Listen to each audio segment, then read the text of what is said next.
Hi guys, I wanted to give you kind of an update and kind of go over what happened at the hospital during my procedure of getting a permanent feeding tube and getting my NJ feeding tube taken out.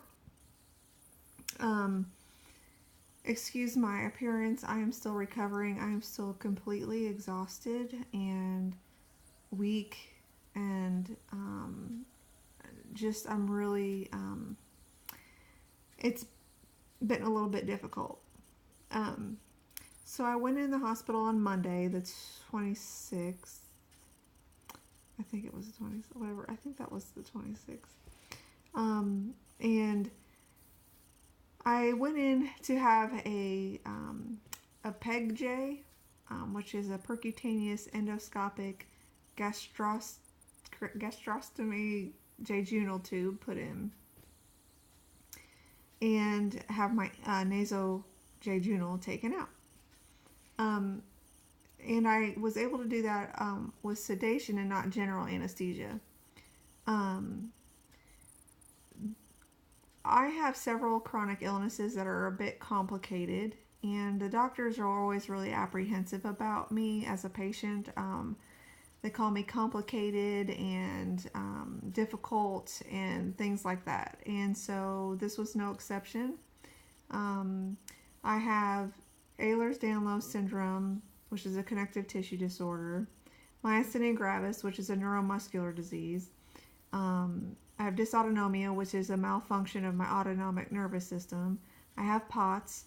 I have gastroparesis, and I have mast cell disorder, which is a malfunction of your immune system where you're triggered by, you have like allergic reaction triggers to things in the environment, smells, stressors, not just the environment, I guess, medicine, and different things like that. Um, so because of that, um, I have a lot of allergies to medicines, and so some of my allergies were to narcotics, which is some of the pain medicine they wanted to use for the procedure.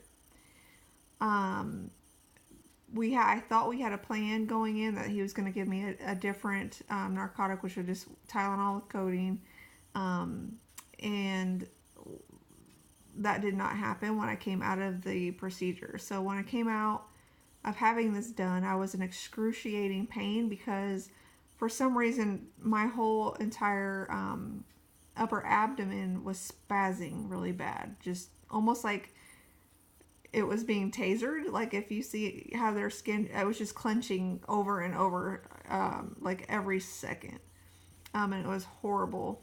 And so they had not given me any pain medicine before I woke up because they were afraid to. When I woke up, they were trying to give me another pain medicine called fentanyl, and I think I can't take that because I actually tried that in the past for my chronic pain, and the lowest dose I had was like 12.5 milligrams of a patch, and it overdosed me, so they couldn't give that to me. So I asked what happened with the Tylenol 3, and it was just a little bit of a mess. They finally gave me some Toradol, which helped a little bit, but not very long at all. And then they ended up giving me Tylenol with codeine eventually, and things started to settle down a little bit, but it was probably 12 hours of that excruciating pain. And when I woke up, I was shaking so bad from the pain. Um, my body just was in shock, I guess, and that lasted a little while. And from that, I've been losing a lot of hair from the stress of all that, and it's just been really kind of rough. I am very thankful though to have had it done because my feeds are going well right now. I'm able to get nutrition again. When I was off my feeds, I lost weight. I'm anemic and a little malnourished, and so I really do need this feeding tube. It was helping me. I had started gaining weight and getting a little bit stronger, and I've kind of had a big setback. Um, but I know that I will eventually get to where I need to be because I was headed that way before the stress of this procedure. occurred. So I know I'll be able to get back to that.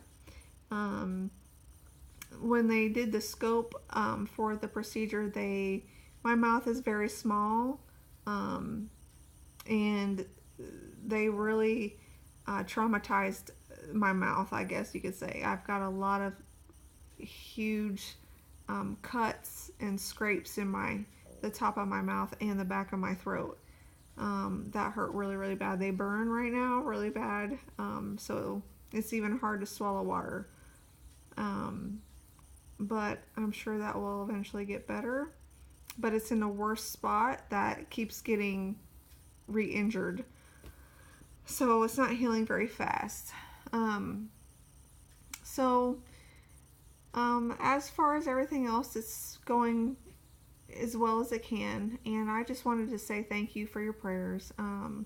Gastroparesis is a horrible, life stealing condition. And your quality of life is not good with gastroparesis if it's not treated, if you don't have any help. And, you know, my quality of life has really changed, even with having a little bit of help with that feeding tube. Things are just not the same. And my quality of life is just not the same, but it is better with a feeding tube, if that makes sense. So I'm thankful for it. I'm believing that it'll help me get stronger in the future as my body acclimates to all of these changes. It's going to take me a while. It's going to be a long road for me because it's not just gastroparesis that I have to deal with. It's all the other, this lighting, I'm so sorry, chronic illnesses that I have to deal with on top of gastroparesis, on top of all of these things. And so my body is just really worn down right now. But and my thinking is not the greatest, so I apologize if this is all over the place. But I do appreciate the prayers. I pray that you continue those, and just I appreciate the encouragement. Times like this, you can find encouragement in God, but it helps when God uses other people to encourage you. And I appreciate those that have actually done that for me. Um, but anyhow, I am going to go back to resting right now, and but I just wanted to update you guys for on the channel because I know I haven't yet. Yeah, I'll check back in some other times and let you know how I'm progressing. And so, but anyway, thanks for watching, and thanks for your support. Thank you so much.